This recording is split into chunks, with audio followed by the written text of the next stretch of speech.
Hello, I'm Katherine May, and welcome to The Clearing. I am doing the thing that I like to do at this time of year, which is to get outside in the dark. It's really not a very appealing prospect before you do it.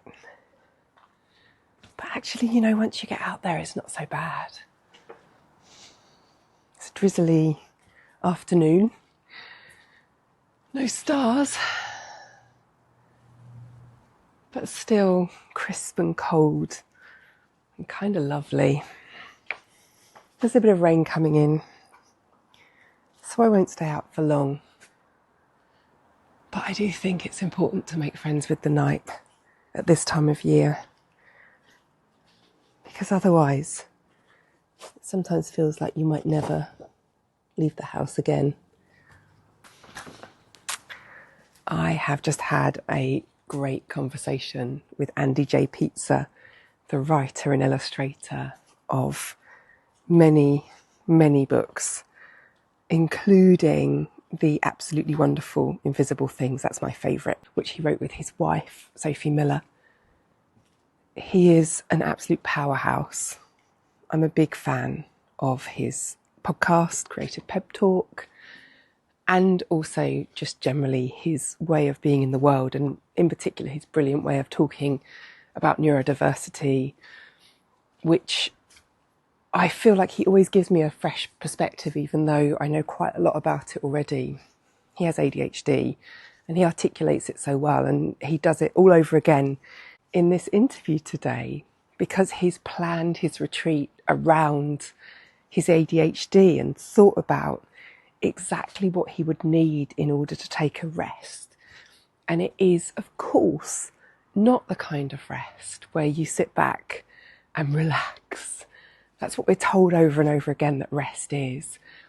And rest for most of us looks nothing like that. And I think we often carry some level of guilt about that, about our rest not being the right kind of rest. But he doesn't hold that shame, thank goodness. Or if he does, he is able to overcome it, because he offers us this wonderful, wonderful exploration of, I don't want to give it away, of a setting that you may already know really well. I did. But which, in his brilliant vision, becomes the perfect retreat for a person whose brain needs constant stimulation and constant fuel for its fire. I had the best time in this conversation. I think we've got some similar interests.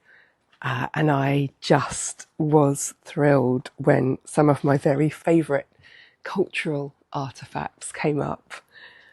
I think you're going to really enjoy this. And if you are someone who doesn't understand ADHD very well, I think this will be really insightful. Well, I hope it will anyway. But I think many ADHDers will be deeply comforted by this, particularly anyone who kind of thinks, oh, I don't think I could do this because I'm not someone who could go on retreat. I wouldn't be able to switch off.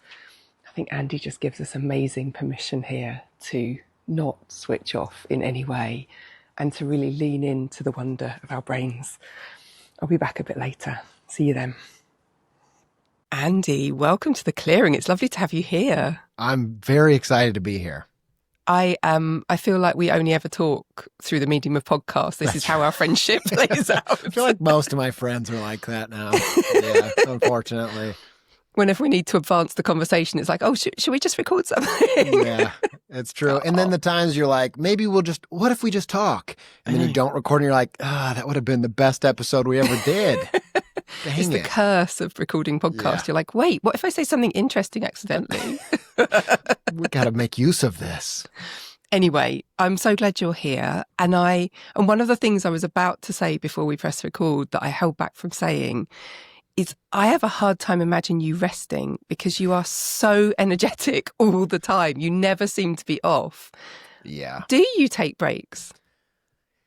Yes, I do, but it is very difficult for me. So I'm sure, I feel like there's gonna be a thread through this about ADHD, so I might as well just burst Yeah, that let's do it. bubble right from the start. I think being an ADHD person, I imagine a lot of ADHD people relate to this. Just rest is very difficult, where so much of the brain chemical stuff that I need requires chasing, requires stimulation. Mm, I need a lot of stuff going on. So there's kind of a theme here in my own, like I've been looking through these questions you sent, and I think I have learned something about what I need when I step okay. away, even if Okay. it's not typical. Yeah. Yeah. Okay. And is it, I mean, a lot of ADHDers, and I think a lot of autistic people as well, Yeah. actually, talk about kind of resting in motion in many ways. Like we are happiest in our passions. And if we're resting, it's about going deep into our passions rather than sitting on the proverbial sun lounger with a, airport novel. Very true. And I Mm. think as my all my passions have become monetized accidentally, some accidentally, some on purpose, but then there's all these kind of hang-ups to do with that a lot Mm. of the things I will do when I'm resting aren't directly related to work, but a lot of them end up feeding into the work that I do. Yeah. So it's still the hyperfixations and whatnot. Mm. That's usually where I go. But if I do too much, like we went on a vacation this summer and it was amazing. It was a big one. We went to Italy Oh, and wow. Where did you go? we went to, so my brother-in-law planned it. He'd been there previously. And so he's a meticulous planner. So he just knocked it out of the park, Thank made God it for so those that we people. didn't, We can just oh my hand it over to gosh. them. Oh, I would have never had a prayer to be disorganized or see all these different things. But we went to Rome, Florence, Venice, and Bologna, Oh, and wow. it was incredible. But I always learned the same lessons. Like, oh, I can do the low stimulation things, like for a Right. little bit, like walking around ruins, that kind of thing. Can do that for like 2 or 3 days, and it's really good for me. But Hmm. then after that, I'm like, okay, I'm going to have to take some accommodations. I need to do a lot of different kinds of Yeah. things Yeah. to feel okay. Yeah. So yeah, I can rest, but I think it looks pretty different for me. Mm. And are you the kind of person who's happy taken out of their everyday context as well? Because I think that's another factor for a lot of us, isn't it? That our homes, our everyday lives are actually what makes us comfortable. So travel can sometimes seem like not like the opposite of relaxing, Yeah. actually. Yeah, I think for me, it's the actual getting there and the being Mm, locked up in an airport in an airplane and all of that stuff feels so low stimulation that it's panic inducing. I have a right. real, I heard this thing about ADHD and I thought it's one of the most validated that I've ever felt because I use the same language without any research backed whatever, like just having the courage to say, I remember telling my dad like I I can't explain it to you, but like Hmm. severe boredom feels like I'm in pain. That's Right. it is there's definitely a privilege to that because lots of people are in real pain at different times. I've had real pain in my life as well, but it is very validating to hear that the research confirmed that the pain centers actually do fire when ADHD people are bored. That's And so there's so it's interesting, isn't so it? weird. So It's interesting. it's so Yeah. annoying too because it feels like there's so many things about ADHD that like if you read the symptoms list, Hmm. this is like synonymous with what most people consider to be just bad people.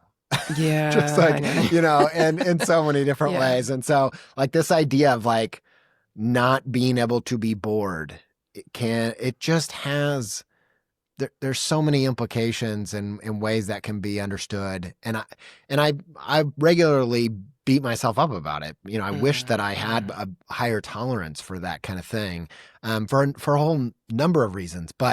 Um, but yeah, I have to. So yeah, the travel's a real difficult thing. But I personally really feed off the novelty. Yeah. And so that's really, really good for me. So I do like once I'm there, but it's hard for me to get myself to do it. Yeah. Well, I wonder how we're going to do today. It's going to be I really have some tricks up my interesting. sleeve, perhaps. Okay, well, let's get into it then.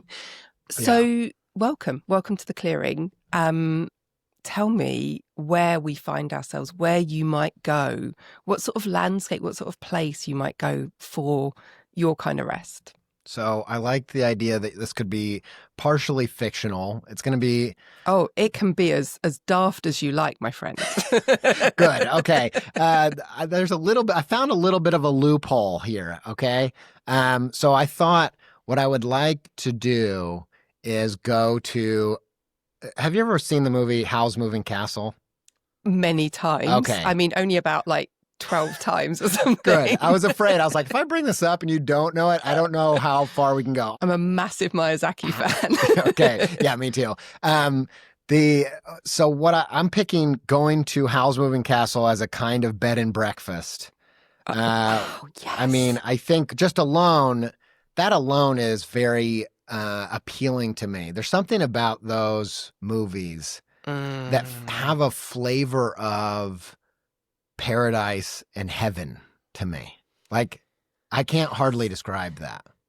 I mean, I would say I've geeked out about a lot of Miyazake documentaries. He's the director of Howl's Moving Castle, Spirited Away, The Boy and the Heron, Princess Mononoke, all of these kind of incredible films. Yeah.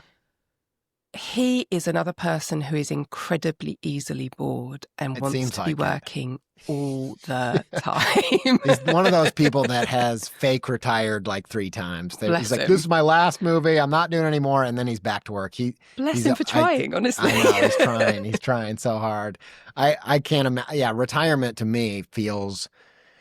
I try to make room for the fact that, as I've gotten older, I'm almost 40, and there's so much about being 40 that I could have never foreseen. And as you get older, you realize that. You're like, in my 20s, I was constantly looking at artists and musicians and writers, and I am very fascinated and analytical of their journeys. Yeah. But I would look at them and be like, I'm never doing that. I don't want to do I don't know what it was, just complete hubris or something. But as I get older, I'm like, I can't imagine retirement at all. I just can't imagine I would do that. But at the same time, I'm like, who knows? I don't know who I will be in that time. But I very much relate to this Miyazake thing of just not being able to let go, of just doing stuff. I love doing stuff. Well, and you have chosen, therefore, something that is not only moving through a landscape. We should take some time to describe Howl's Moving Castle. But let's describe it in your words. How do you see it? See, I love that. And it goes right to that thing you said at the start of resting in motion. So Howl's Moving Castle is it's kind of a castle. It's a hodgepodge of a bunch of different looking buildings that all look a bit medieval. There's sorcery, magic, and it's on legs. So it's literally moving throughout. It's got a bit of the Baba Yaga's help to it. It does, yeah. It absolutely does. So it's moving. There's action. If you're looking out the window having a coffee, it's almost like being on a train. That's one of the reasons why I picked it. I like that feeling of I most rest when, if I'm on a swing, I really like that feeling. I like being in the ocean a lot. I can really chill in the ocean when there's just, getting smashed with waves. There's something about that where I can finally chill out. I need that. It puts me at some kind of baseline. So I like that moving thing. But then also there's two other pieces to this. The first one is, I think that I was trying to put words to why is it when I almost picked Spirited Away's bathhouse, but I think that might be mine. I love it so much, and I would definitely go there, but it doesn't feel like a retreat. It feels almost, because there's a little bit of a horror. There's a lot of drama. There's a lot of drama. It's a little bit scary. That would be my first choice to visit, but not for a retreat. Yeah. Fair enough. Wise choice, really. But I thought about like, what is it about all of my heroes, people like Tove Jansson, Jim Henson, Miyazaki, that really influenced the work and picture books and stuff that I do. All of them create worlds that feel more like home than reality, which is sad to me. I do feel like that is sad, but and I don't know if it's a neurodivergent thing of just feeling like nothing's designed for me. Nothing feels right. I think that's a very neurodivergent thing. Yeah. And so watching there's something about, and even like, there's like a spirituality to those movies where I'm pretty skeptical and cautious about being overly woo-woo about things. I like to entertain a little bit of that because I think it's good for our brains. A little bit of woo is very cheering, just the right amount. Like, you let the right amount in. Don't let it take you over. Yeah, I think having the right levels with that is really important to me. So I don't just take it at face value, this sort of spirituality or whatever, but there's something about those movies are very mystical. Everything is alive. Everything's moving.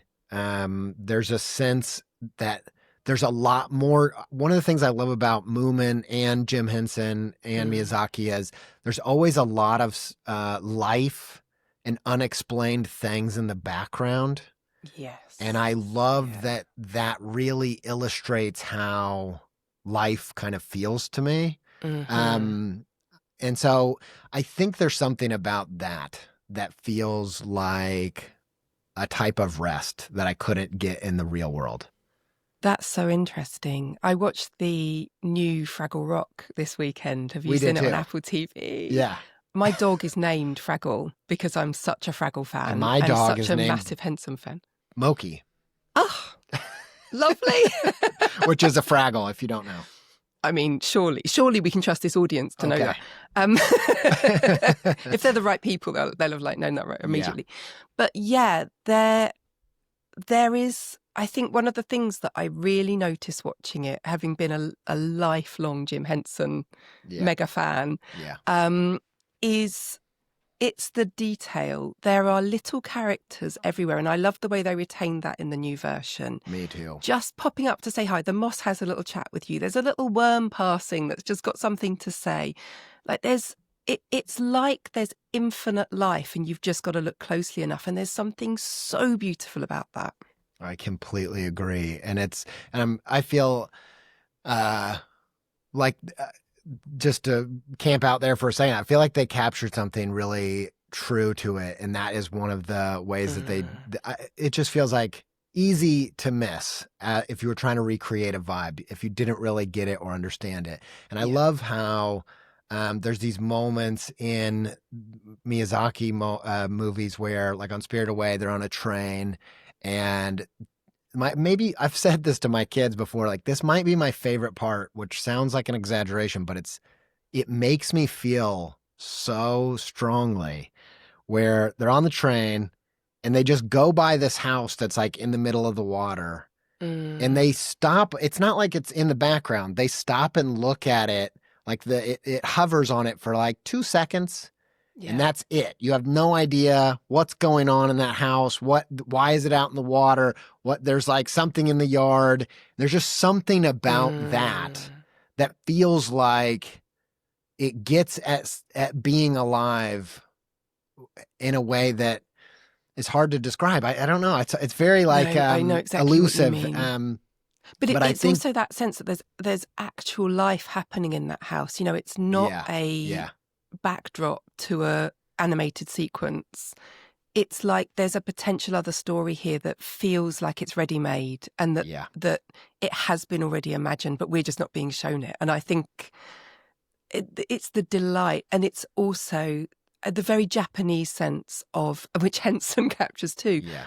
That the planet itself is sentient. That there's nothing that isn't alive in those landscapes. It's not just the people or the animals inhabiting it. Like everything is alive. People get anybody that listens to my podcast or follows me or anything probably get really tired of me talking about Fraggle Rock because I'm such a huge fan of it. But I do feel I can't help it because I feel like it's underappreciated. And one of my it is yeah. I think it probably has something because we must have had it on VHS because I know we didn't have HBO. And so I wonder if that's part of it. Is it just wasn't permeating the culture the same way that Sesame Street did or the Muppet Show did because HBO here was at least like a paid thing that most households probably didn't have at the time that it was on. But it has so much depth. Like the whole idea of the show is that everything is connected. So the Fraggles have the Doozers that are kind of smaller creatures and everything they do impacts each other and the humans impact the Fraggles and the Gorks. And so there's this huge... It's like a lovely web. It is. It's a web and it's just like this kind of a oneness sense that I really like. So that's kind of why I picked it. Let's make this Fraggle Hour. Let's just abandon this premise and just talk about Fraggle. Can I tell you a really fascinating fact that nobody else finds interesting than me, but I hope finally this will work on someone.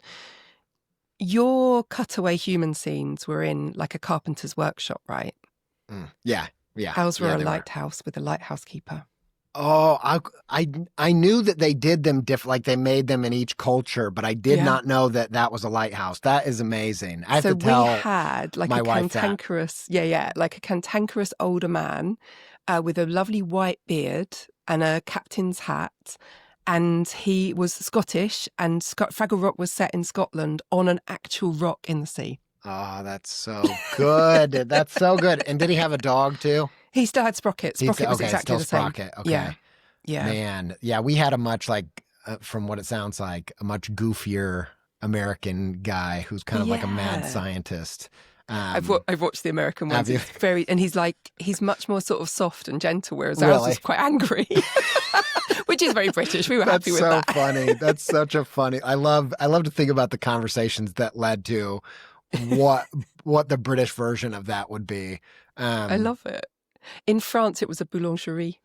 Oh man. Yeah. I need to go look at all of these because I knew they were different, but I don't think I realized they were in different settings and that they were that different. I figured it was just like a different actor and different language and kind of, No, totally different narratives. That's so cool. And in fact, we, like this time with the Fraggle special, there's only the American, which is a woman this time. Right. But still like a kind of inventor. And I was watching this thing going, well, it all falls away now and it's all revealed. True. Yeah. It kind of breaks the illusion. Yeah. That's funny. Anyway, sorry, That's I had funny. to tell you that. I thought you'd like that. I love that this has become a Fraggle podcast. Fraggle Fancast. Yeah. We could do Henson Cast, you and me. That would be absolutely. Just great. I could talk about the Muppets a lot, but let's not. What I'm wondering about Howl's Moving Castle, to go back a long way, is would it still contain the cast of characters? I mean, do you like Solitude and do you want those guys around? I think I love Solitude. I'm a big Solitude guy. As long as I've got like a door that I can close and they have a great bathtub there. I'm a huge bath taker. Take a bath every day. You can have the bath out of my neighbor Totoro. Oh, yeah. Oh, perfect. Love it. Large. Yeah. Yes, that's what I want. Mini swimming pool. I'm going to build this out in all these different movies. But as long as I have like a retreat, I would like to have little weird characters there, like Calcifer. Definitely Calcifer, who's the fire, who's like a personified fire, anthropomorphized, who's played by Billy Crystal in the American version. So yeah, I'll take that. I love all of that. And so there's, like I said, there's something almost like spiritual about that I long for it when I go on some kind of retreat. Yeah. I want something. I'm saying this kind of as an observer of myself because I don't fully understand what it is. And I'm not even sure that I would say that it's good or adaptive. Okay. But there's something about, so I'm just doing it kind of in a curious way. I'm sharing this of like, I very much long for direction from the universe. You know, I want, or at least connection, just a feeling of even just minor transcendence, you know, anything that's like, just that gives me, and I feel like I get it when I sleep. I have really active dreams most nights, and there's something about that makes me feel better. I don't know if it makes sense to anyone else, but that's something that I feel like in that space I would get some of that. And then the other thing that it has, and the other reason I picked it, was it has a magical door. And this is a very ADHD thing. So it's got a magical door. I was about to ask exactly this question. Oh, really? Tell me. Yeah. So yeah, it's got a magical door that has like this little turny, it's like a little circle dial thing, and it's got 4 quadrants. And when they spin to a different quadrant, that door leads to a different place. Yeah. And so I thought, since this is my imaginary retreat, I would be able to pick where these doors open up. And I feel like if I could go on to, as an ADHD person, I want that level of novelty. If I could go to 4 to, the whole world. That's novelty for you. Yeah, it's very, very ridiculous. I'm just laughing at how grandiose it is, but that's how I feel. I love this. But it's so restless as well. It would allow any restlessness you can throw at it, actually. Exactly. So I really like that. So should I go through these 4 quadrants? Yeah. Okay. Take me through the 4 quadrants. I love that you've thought this through. This is awesome. I've been thinking about it a lot. I've been thinking about it a lot too, because as I've gotten older, fun is harder. And that's one of the saddest things. Especially like fun, especially for a neurodivergent person, I think staying engaged in life, making sure you have those threads that you're pulling, and staying interested, staying curious, all of that. It can feel, especially when times are the way they are, if you don't have some of that zest, you are dead. You're in a bad spot. And I can find myself in those places. Of course, some of that's very reasonable and necessary, and we need that too. But it gets to be dangerous. Like it feels like I'm like losing my energy if I don't have those little things that are. And so I like this activity as a prompt to cultivate all of the things that really make me feel alive. I think curiosity and fun feel really similar if you're neurodivergent. Like being able to pursue curiosity, I think, like I don't find stuff fun that other people find fun.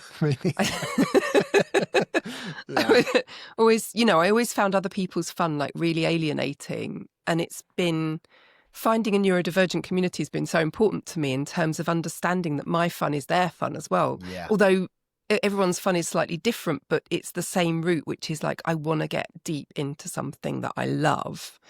And that is the most fun thing. But adulthood does disrupt that, doesn't it? All of those duties that we have, all of those kind of domestic demands, work demands, it pulls us away from our fun. And it's not easily solved by like going out to a nightclub at the weekend, which is, the sort of societal, or going shopping at the weekend or something like that, the sort of societal recipe for having fun back in your life. I can also have this thing where I kind of like when you get into a song and you play it 100 times and the juice is gone. I have whole threads of my life that are like that, where I'm like the little carcasses that you've sucked dry. Yeah. And so I've realized when I've gotten myself into those places where, I don't feel curious about anything and it feels kind of scary and I'm trying all these old things, it's not working. I've realized that I have to be proactive about that. I have to like make sure that I'm always, if something does grab me, I need to catalog it. because I also have an out of sight, out of mind kind of thing. I can forget the threads that I'm like pulling. And so I like this activity as a means of going over and cataloging and really meditating on what are the things that really do it for me. There was something that you said a second ago that I want to go back to. It reminded me of, I might lose it, but it reminded me of something you said on the first episode of this new. I was listening to one of the first episodes of The Clearing, and you were talking about, oh, I know what it was. You're talking about how curation has become a big thing when we're being like just onslaughted with information and content and all this. Yeah. And also though, we're in this time where the old forms of curation they don't work as well because we don't have that monoculture anymore. Yeah. And we have this very specialized taste profile that we have to figure out where do we find these things, because we can't just go searching. We don't have the free time to just find all these things. And as you were saying, this notion of finding neurodivergent community where there's similar types of fun, that's one of my biggest points of grief as an adult in the era that we find ourselves in.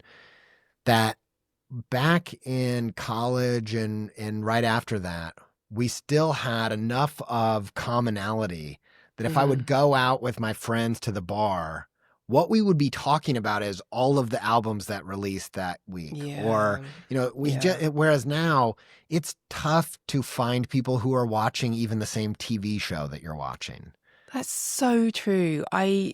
There's too much culture, and I love that there's too much culture. Me too. But Me too.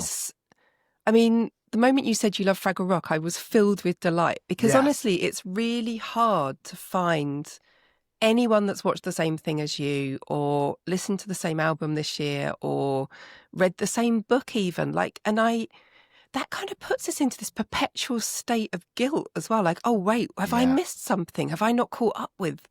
I read a lot, and then I talk to my other friends who read a lot, and I've never read the same books as them. And I'm like, what have I been doing with my time? Have I been slacking on the read? Am I even a reader? Yeah.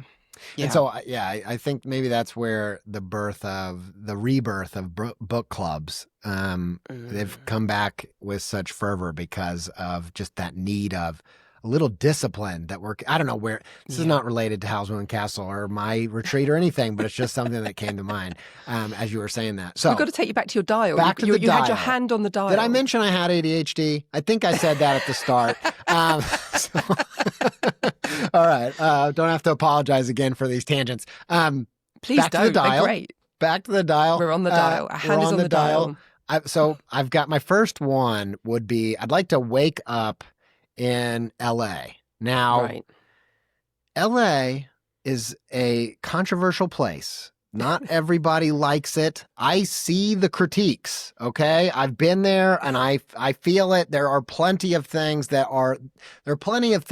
to like about LA, I feel. But I am kind of a huge fan. And it's something about it. I think it's almost as simple as the air. When you go outside, there's something about the temperature being like exactly where you would set it. Right. It feels deeply calming. It feels like, oh, everything's all right. You could be like doom scrolling in your bed and then you walk outside and you're like, nope, it's good. We're good. Like it feels pretty good. So I think that's where I'd go. I'd go there. I'd go to Intelligentsia, get some coffee, go to Squirrel to get my breakfast. And there's just something about that. I feel like waking up in LA, that'd be just a great vibe. I've never been to LA. It always looks from a distance like it's very frenetic. Is that the experience on the ground, or? I think it's like, I think that what I like about the energy is that it feels almost like a foil to New York City. So I like going to New York City. There are things I really like about it. There were times where I was like, this is really feeding me. But there's something about, there's like a callousness to, you better get it together and get on with it. Like, and you better be quick about it. Like, there's something about that doesn't jive with me. And I think in LA, even though okay, so everybody not everybody, but a lot of people you meet are deeply friendly and warm. Yeah. The only little dark side of that is there's a little bit of desperation in the air in LA. Right. Everyone's got an ambition, a goal that they're trying to meet. Yeah. But I don't know. There's something about it that I actually I like this explanation too of, if you're ever doing calls with teams and half of them are in New York, half of them are on the West Coast, there's just this established feeling that the West Coast people are slackers because they're 3 hours behind. There's just like, they can't catch up. They're in bed right now. Like, we're getting stuff done. So I think there's just an energy of, to me, it feels a lot more laid back, Right. which I like as well. So yeah, I think that's where I would go. That's my first dial. First turn of the dial. Yeah. And then the second dial is Stockholm. Oh, nice. Which I just big love. Contrast. Very big contrast. Again, this is, I mean, hey, I live in the land of contrast. I love, like, great. when I've developed my taste a bit in terms of music, but when I was younger, and I'm still a little bit of a sucker for it, I love the songs where like drop after drop after, like, you thought that was the drop, this is the drop, boom. It's just like the contrast just keeps going up. And again, it's just the stimulation of that, multiple key changes, like, whoa, we're on it, I like that kind of energy. So yeah, I think that's what is so appealing about this dial. It's like, I can be chilling in LA in the warm, nice vibe, and then boom, Stockholm. And the time I went there, it was super cold. So I even might go in the winter. Stockholm in winter is a whole vibe. It is. Candles everywhere, gloomy light. Yes. Ice in the harbors. Yeah. It was amazing. I fell so in love with that place. Everyone was wearing black. And no one in the streets, like, the streets are quiet. Like, if they are talking, you can't hear them talking. It just felt like an alien planet to me, honestly, coming from America in the best kind of way. And they have such good taste and amazing, like, design and bookshops. And I just love to mull around that kind of space for a few hours. So that's definitely my second dial. Open sandwiches for breakfast. Open sandwiches, yeah. And buns. And they have all these, every lunch you have, wherever you go, they have like 5 bowls that you can just pick things from. I love it. Heaven. Yes. So we've done 2 turns of the dial. Two turns of the dial. All right. In many ways, quite opposite places. Maybe not opposite, but some contrast. Very different. Very different. And that's what I love about it. That's actually, as I was doing this like exercise, I'm thinking, really hard for me to want to go somewhere for very long. Like I really would prefer, and even any vacation I want to think about, is there a city aspect and a beach aspect? Is there can we mix it up? Because I really need that. Third one is this is the third turn of the dial. That one is going to be question marks. Now, I have a few places that maybe I could pre-select. It's one of these, but they're ones that I've never been to. Oh, and it's either maybe Egypt, if I could just go, I can imagine all of the travel and airports and all that would it take to get there. That sounds like too much, but if it was just a turn of the dial and it was randomly selected, I could definitely show up in Egypt. Step out of that door and into Egypt. Would love to Cairo? see that. What's that? Yeah, Cairo, maybe. Yeah. And then I would say Tokyo, and then I had another Germany. So I haven't been to any of these places, and I would love not to pick. I would love to. It's just a novelty thing. I turn the dial, don't know which one it is, walk out completely unprepared. Wow. That is That is not relaxing. No, that's novelty though. And that's what it is. It's like when I think about retreat, I think I'm rarely thinking about relaxing. I'm thinking about filling up my cup inspirationally and feeling have again that zest. Like that's what I'm lacking, I think, a lot of time when I get burnout. Noise, color, stimulation, input. Like I often say, I need a randomizer. I need something that's a randomizer in my life, because I need to not be choosing, which is exactly what you're saying here. Like I need stuff to come at me sometimes that is outside of my control, because when I'm in control of it, I make everything the same all the time and it's really smooth and lovely, you know? And I read the same kinds of books and I listen to the same kinds of music and I watch the same kinds of TV and everything gets the same. And I see my same friends.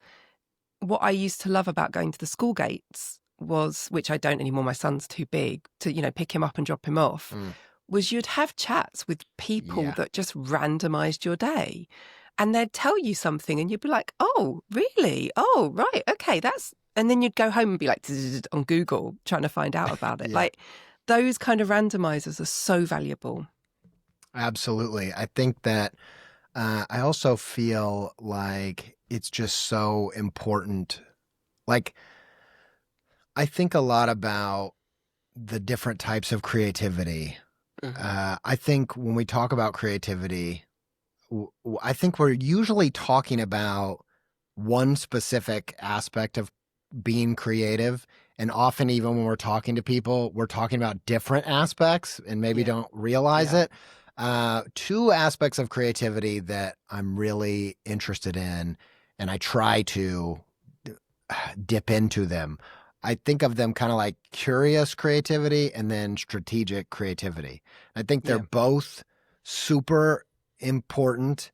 You can't really do them at the same time, but they're the opposite. So the curiosity is starting without knowing where you're going, knowing where you'll end up. And strategy, like the definition of strategy is literally the opposite. We're going to start with the end and then we're going to work backwards. And I actually think you need both of those. We all have those like TV shows that we loved until the end and then we hated it because they didn't have any of the strategy. They didn't have the strategic creativity. The reason I bring that up is they just let it resolve itself somehow. Yeah, right. And I think I really respect and I love a thing that like I think a lot of the Miyazake stuff is very curiosity, creativity. There isn't a lot of strategy. It's not really clear. It's very mythical, symbolic. It's not very obvious what this is about or what it meant, but it's still, you cry or you feel these big feelings. So it's very effective. I bring that up because I think strategy is so over-indexed in both the culture because of the way the economy is and how much we're in that survival mode. So we need to know where this is going. We need to know where this is going. We need to know this is going to have an output that is going to be meaningful at the end. Yeah. And then if you're neurodivergent, you have all these ways that you feel the need to protect yourself. For me, that looks like, how do I avoid getting in places where I'm in deeply low stimulation because I will feel that pain of boredom in a kind of an extreme sense. So I'm constantly thinking about, how do I control my life, How do I keep the pace up? How do I make sure that I'm provisioned in a way that isn't familiar to other people, but that is my provisioning. I need stuff coming at me. Yeah. Yes. And so this is ideal. You've chosen the ideal. Yeah. I've thought about it. Now I'm just sad that it's not real. But I'm actually feeling some grief that we're going to have to end this conversation at some point. But yeah, I think that I love the randomizer point. And it reminds me also of how I listen to online radio, different online radio stations now. And I feel like we get in this space where we're very pessimistic, for good reason in lots of ways, pessimistic about the world and people. And I get it. I feel it very frequently. But But I also think generation to generation, we're more resilient than we give ourselves credit for. Yeah. And there are a lot of ways in which behaviors that a generation gets sucked into and addicted to, the next generation looks at that and is like, I'm not doing that. Like, we're not going to do that. And so I think in this moment where everything is on demand and we're choosing everything and we're curating every minute of our lives and we're all exhausted of the mental tax of choosing. Yeah, choosing is so tiring. It is. And the tax of like having to look consistent within that. True. My Very generation true. was obsessed with that. Like I noticed that generational difference between myself and my son, that when I was a teenager, we had to pick a stream and fully commit to it. So like if you were like, I don't know, a bit punk like I like to be, you couldn't then listen to a dance record. That would be appalling. That would be like a massive betrayal. I mean, obviously, just to be clear, I have grown out of that attitude. But when I was his age, I was fully committed to that. And now he just doesn't genre. He's really super aware of what the genres are, but it's just like a buffet for him. He's just like, I'm going to like a bit of opera here, and then I'm going to love some swing, and then I'm going to take some Brazilian funk. He's talked to me about that a lot. That's cool. I know about funk, guys. I'm not, I'm still with it. Yeah. But it's like he's got this amazing array out in front of him that it's like, I'll take a little bit of everything. Thank you very much. So different. And I think it is very, very different. I also wonder if with my own kids, their habits are very similar to that. And I've noticed that in their generation, that's pretty common. And even the bands coming out of their generation, like super into this band Geese and Cameron Winter, and they are so eclectic, and there's a lot of stuff that you recognize, like, oh, there's a Rolling Stones kind of bit, there's a Bob Dylan-y thing going on, but they're just not beholden to any one way of being. And even track to track, it's just all over the place in a way that's really refreshing. But I see in my kids too, there is a little bit of incoherence in their, like, who am I? It's not, there is. Yeah. We were given identities in a much stronger way. Yeah. I think. So, I don't know. But so that's my third dial is just random. Wait, is there a fourth turn of the dial? Yeah, there's a fourth turn. The fourth turn is, I want to go to the hills of Yorkshire. I lived there for 5 years. I would love to go to Holmfirth. I've never seen Last of the Summer Wine, but that's... Haven't you ever seen Last? Oh my I lived goodness, there, though. I lived there. We must rectify this immediately. Well, at the time, like, living there, that's all, and he was like, oh, Last of the Summer Wine. I'm like, yeah, I don't know that, but I've heard about it. And I know a little bit about the vibe, but I actually lived it, Last of the Summer Wine. It's where there are a lot of people that retired that go there. We kind of randomly picked it, but it's gorgeous. And I would love to spend the evening going on a Yorkshire hike, ending up in a pub. I have a pub in mind even. No music, no TVs. Lovely. Just with some friends. Yorkshire pubs are little heavens. They are, absolutely. So that's, I think those are all my dials. This is wonderful. So normally I ask people if they're going to bring a cultural artifact, but I'm not sure you're going to need one, are you? Like, you can just step out into any major city in the world. Yeah. Or do you have something in mind? I am pretty busy, but I think that I would probably... I just brought The Little Prince to my last vacation and reread that. I don't reread things very frequently, but that's probably my all-time favorite book. And I love that it has this ability, like the things we were talking about earlier. And I think all of this is kind of getting at trying to get back in touch with as much of a pure creative side as I can. And I use the word creative, but I actually feel at a loss of words for what this is, because there was a period of time, and sometimes I talk about it this way, but there's a period of time where it would be called the right brain. but there's so much criticism around how it's really nuanced, whether it's left brain, right brain, they're all involved. And I actually feel kind of annoyed. I get that we want to be accurate and that concept was really useful to me. Don't take it away. It was very useful. But to me, it's more like, okay, I don't care if they're the hemispheres of the brain.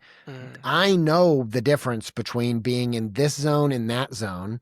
And I got about halfway through this audiobook, which doesn't sound very impressive, except for it's like a 20-hour book. And it's called A Master and His Emissary. It's all about left and right hemisphere. It's trying to be... Yeah, The Master's Emissary. Yeah. And it's trying to be very nuanced. I think still there's criticisms around like the science of it. But I think... And I think the philosophy still holds up and is pretty respected. But he makes this great argument around when you're in what he would call the left brain hemisphere, or you're in the mode of parts, like pulling things apart, being rational, thinking probably a little bit more strategic. Yeah. It's really useful. It's very important. But the problem is you can get stuck there easily. Right. And his argument is that part of yourself doesn't respect the other part. But the other part does respect the rational side. So if you talk to creative people, I haven't met very many creative people. It's very true in life. It's so true. It's so true. And the more that I've thought about it, the more I've become kind of on a mission to figure out what are the things that snap you back into that other softer side of you that senses wholeness and has this, in touch with the symbolic and that. So I think that's what this whole thing was about is I'm always trying to build into my life things that snap me back because against my will, the world we live in requires so much of the other one and it's so easy to get stuck there. Yeah. Yeah. When did you first read The Little Prince? Is it a childhood book or is it something you've come to as an adult? So it's something where I don't really remember how I got a copy of it. I know it was from one of my teachers. Right. I don't know if they gave it to me or if I accidentally took it, but I had... Might have stolen it. No big deal. I might have stolen it. I don't know. I can't be for sure. But I didn't read it right away. I don't even remember how old I was when it was given to me, in quotes. But when it came into your possession.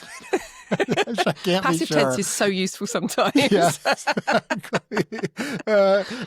I can't be sure when that happened, but I know I didn't read it then. I didn't read it until I was in high school. I don't remember because I wasn't a big reader when I was a teenager or a kid, really. And I read it in probably like one day. It's a pretty short book. But I remember feeling like everything had changed. Yeah. It was one of the first books that I read that had that. I mean, I'm sure everybody can relate to that. You have those books where you're like the world looks different in a dramatic way and nobody understands because nobody had that experience. And that I love every time I dip into that book, I feel like it snaps me back into that other side. So there's like this kind of pure moment there that's available for you. Presumably you can't go in there too often. You have to have a little space between it, right? Yes. Yeah. So I reread it this year. I haven't probably read it in 6 or 7, 8 years maybe. But it was effective. And I kind of had low expectations because rereading something, even though I would think of it as my favorite book, rereading it, you just don't know how you're going to feel. And it definitely puts me in that place. I love the nonsensical stuff of myth and fairy tales, and this sort of creative work does something to you that that we're like, oh, this makes more sense than real. And that's. Can you outline the story a little for anyone that hasn't read it? Maybe you've got some new converts here, but what's the premise? Yeah, so the premise is the author crash lands in the desert. He's a pilot, and he comes across this little prince who's a boy. And, initially you're not really sure if this is real or not. Like, is he really having this encounter? Is it a mirage? Is it a hallucination? And they spend time while he's fixing his plane over a few days talking, and the little prince is telling him the journey from his tiny planet to Earth. And it's got, it's very melancholy and bittersweet. There's some real tragedy, and but there are these little anecdotes as this prince is going from planet to planet. He's encountering these different types of adults. And actually, I feel like each one is kind of obsessed with that strategic brain that we were talking about. They've lost themselves. And so a lot of it is about, it's kind of like, it kind of reminds me of how, when you think of Peter Pan versus Hook, that there's these two opposites that are in tension. Like, Peter Pan is about a kid that will never grow up. Right. And obviously it's about all kinds of things beyond that. But then Hook is very much about an adult that's lost their inner child. Yeah. And I like that tension of the opposites that and it's again, back to this like strategic brain, curious brain, rational brain, irrational brain, all that. Like, there is this, I'm very into the seasonality of that. I think in this book, it's very much about how you get back in touch with your childhood self. And it always feels like a book that's really written for adults to me. I mean, I've only read it as an adult, so maybe I don't have that childhood thread to connect me to understand like what it would have looked like then. But it feels like something's being snuck under the fence with this book for me. I really love that. Yeah, I'm not very convinced by the strong line between children's books and adult books anyway. I think adults who love reading children's books are the best people anyway. But interesting that that's your choice. Yeah. So that's going to reset you, and that's going to give you that pure hit of creative thought and just take you back down to get rid of all of that mechanical thinking out of your brain. I love this. Yeah. And we also asked if there was an artifact that you'd bring with you from home that would either comfort you or just remind you of where you're from, or even be practical. Yeah. Is there something this castle really needs? It feels like everything's there, but is there something you'd bring? So I was thinking I would bring probably like a dream journal sketchbook. I mentioned this before, I'm really into dreams on a bunch of levels. I think at the very least, again, it's the same theme. It's getting into that other side of the brain and self. I feel I'm not really, I love to entertain the idea that dreams are somehow otherworldly, spiritual. I love it. It feels true. I don't really know that. I wouldn't really say that it's true. But I like to entertain that. The thing I really love about dreams is that they are an escape. And I guess this whole theme is an escape from ego and control. And I love how Jungians talk about when they're interpreting a dream, something that I think they get really, really right is that you don't trust your perspective in the dream. That's the ego's perspective. So if you're like, okay, I'm dreaming and there's a bad guy there, then the interpreter will look at everything and be like, let's put all the evidence together. What told you they were a bad guy? You were just assuming they were a bad guy. Or when you find a monster and you run from it, you're like, how do you know that was a monster? How do you know they were going to hurt you? Like, they're trying to encourage a curiosity into your subconscious. Treats the dream as if it's sort of external to you almost. It's this thing that's happened that you have a perspective within, that's quite a surprising idea to me. It's a weird idea, but I think I went on one of my big threads and hyperfixations was Jungian thought. And I kind of have this feeling like that there's a lot of ways where the academic and scientific community really doesn't want anything to do with Jung. And I think Yeah. I think they have some good critiques that are very justified. Yeah, that's fair. We'll allow them it. It's fine. There's too much there to pull at, but there's plenty.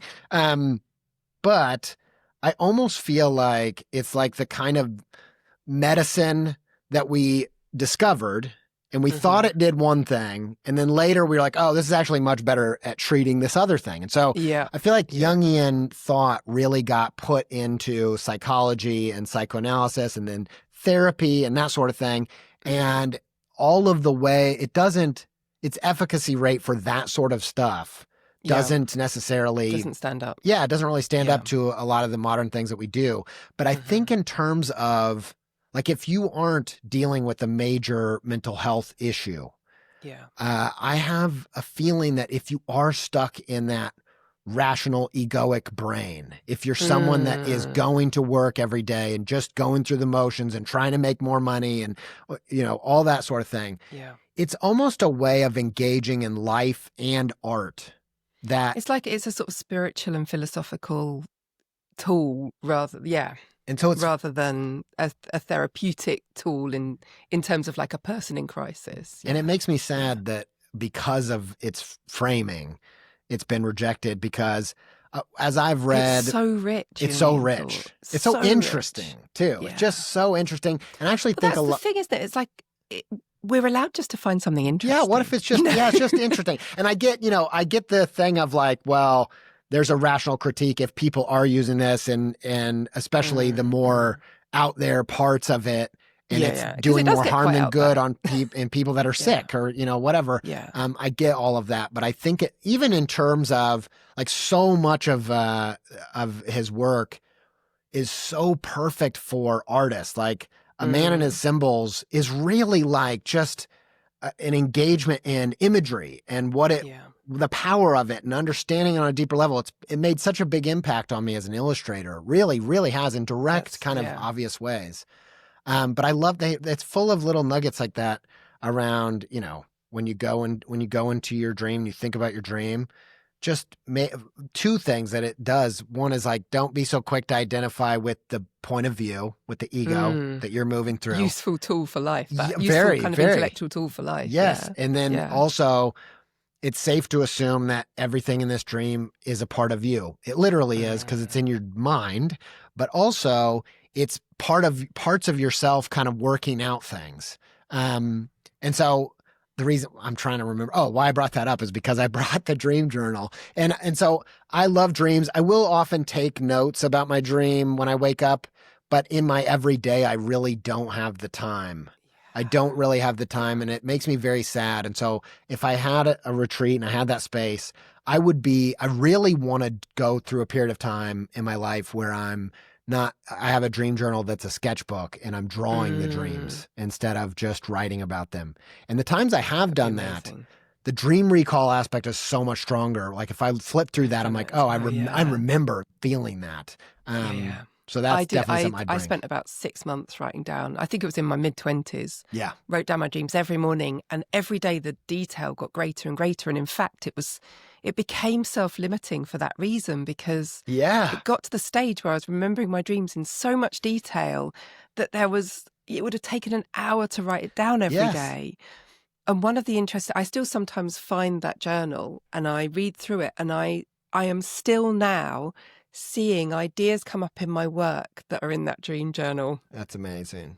And I've forgotten it consciously, but they're coming up still. And I think that's one of the good critiques of Jungian thought, even though I am a fan, is, you know, he had a psychotic breakdown. And I think that, I'm not saying that's directly related to, it could be genetic, it could be all kinds of things, but just that as an example, you writing down your dreams and they get longer and your memory gets more full of them until you could lose yourself in the symbolic side. So I think it just became completely impractical to be engaged in it anymore. Like you had to let it go. It does. So as a retreat, I feel like that'd be a great thing to just touch base with and get in tune with. And like I said, what I like about dreams really, even though I love to dabble in thinking maybe they're more than this, but I think they're definitely a picture of how you're really feeling.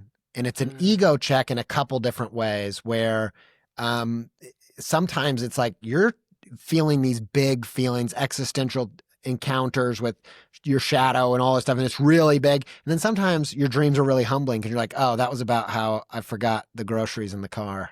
Yeah. So it's again, it's like, yeah, you know, yeah. So I like that it's just a way to get past your ego. It'd be like, okay, what's going on? It sounds absolutely perfect. Yeah. And so you're spending your days, you're getting up, you're dream journaling, you're exploring cities. Anything else you're going to do during that time? Are you going to be drawing, for example? I think so. You know, what's interesting about drawing, I feel very much like a writer and an illustrator. I'm very in the middle of that. And I think that drawing didn't come from a place of passion. It came from a coping mechanism. It was literally a thing where at almost any time I could draw, and that would eliminate boredom. And so for me, I don't know. I guess I don't know if there would be drawing because I'd be trying to fill this up with nothing boring. And so you might not need drawing. Not needing drawing. And now drawing is both, it can be a coping mechanism. So there are lots of times where I'll reach for it when I know like, oh, there's going to be a bout of boredom coming up. Or it's more like a tool for communicating. Like I really kind of think of it that way. So I don't know, maybe I'd take a break from drawing. Yeah. Yeah. Interesting.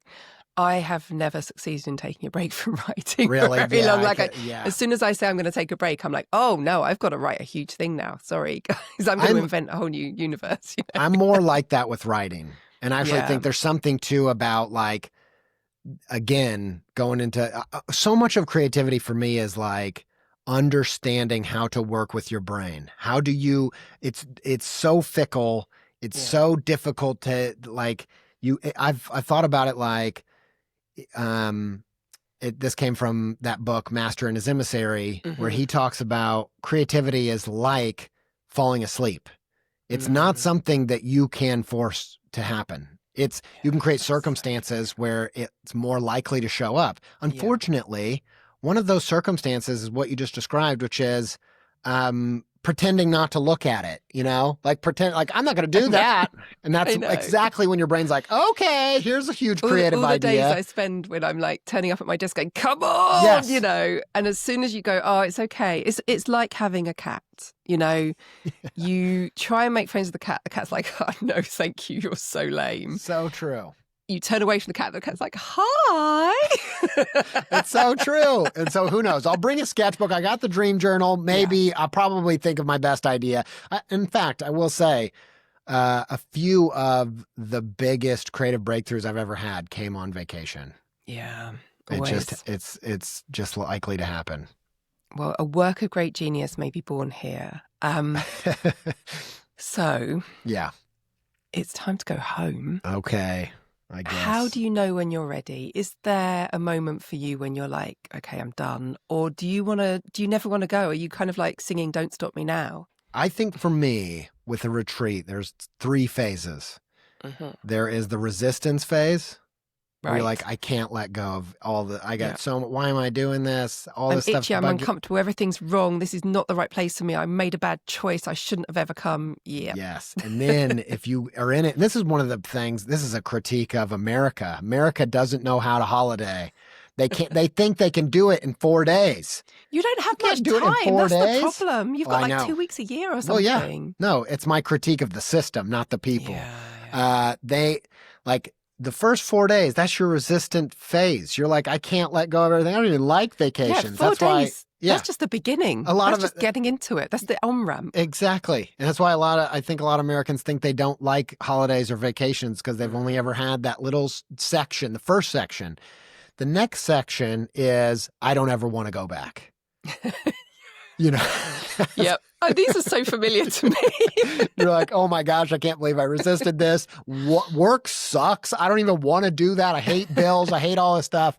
And then you're done when you're like, okay, I need to go back. I wish we could we end this a day earlier? Because I need to go get on this creative thing. So that's how you know. So you're going to be really clear. And is there something that you'll bring back home with you, an idea or an item back to your home? I would love to just bring back one creature from a Miyazake world to just be in my house. I saw this. Sorry, excited look. I saw this, I don't know, short form video, and it was a guy, and he's like looking longingly by a river, and it's got a little voiceover that says, and it repeats it a bunch of times, "Man, I wish Pokemon was real." And I thought, my son shares that sentiment. That's me. Like, maybe not Pokemon, but all these different things. I have this feeling that, and it's what all my kids' books around invisible things are about. Yeah. I have this feeling that what I love about that idea is that we are surrounded by, like, 95% of the universe is invisible to us. Yes. So we are surrounded by weird, almost magic, strange things. And I think when we get into that side of the brain, we get a sense of it. We're like, we know stuff's going on. I've got some sensory things telling me there's stuff happening. Yeah. And so I would love to bring back one of those creatures just to be like a little reminder. Like, which one? Are you going to pick one, or does it matter? I mean, maybe it would follow you home. Yeah. I like the ones that don't have names. I like all of in the bathhouse and Spirited Away. I like all the ones we don't know what they are. We never hear anything about them. So it'd be one of those. Or Moomin has that, where there's like these little creatures in a tree or something. You don't know what they are. Yeah. It'd be one of those. It'd be one of these. We don't know what it is. That's what I want. Show you. Yes. No Face it was definitely up there. Yeah. No Face is definitely a contender. I don't want him to eat me. I don't want him to eat me either. But I just feel like he's a kindred spirit. I absolutely agree. There's something. I understand that feeling of wanting to eat the world. I absolutely. I think that's what this whole retreat was. That's what it's all about. Yeah. Could I just have the whole world at once, please? Yeah. Let me swallow it all. Yeah. Yeah. Andy, thank you so much for taking us on retreat with you. It's been such a joy. And Thanks. I really hope you get to do it one day. Me too. Maybe in a dream. The cold's beginning to get at me a little now. My eyes are making friends with the dark. One of my favourite sights of the year is the silhouette of bare winter trees against a dark sky. Kind of black on black. You realise the depth of texture that's possible, even in the dark. It's absolutely lovely. And also the glowing windows of houses as you pass. Suddenly they look really inviting and mysterious. Like there's a whole world in there that you'd forgotten really existed. I think that takes us straight back to Miyazake, doesn't it? I hope you really enjoyed that. I, as you know, loved it.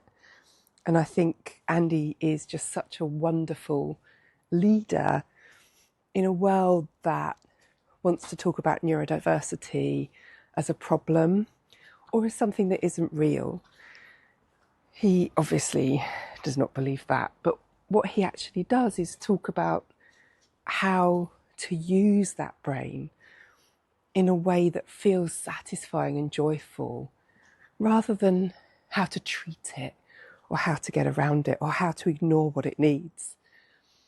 And his vastly successful, wide-ranging career. I mean, this guy's even been on Sesame Street. That's surely the peak of anyone's career, life. Just goes to show how well we can live when we treat ourselves as we need to be treated. And for me, that is walking around in the dark in the winter, trying to get a little bit colder after a day indoors. I definitely still need my fresh air, even when the air is maybe a little too fresh for some. Listen, you will take care of yourselves. do tune into Andy's podcast as well, Creative Pep Talk. It will do you the world of good. And if you enjoyed this one, please like it, subscribe it, do whatever you need to do, whatever your app allows. Oops, nearly fell over them. It's not helpful. That's the problem with walking in the dark, right? And I will see you next week for a lovely new romp through someone's creative imagination as we explore how they dream of rest. Until then, take lots of care. I'll see you soon.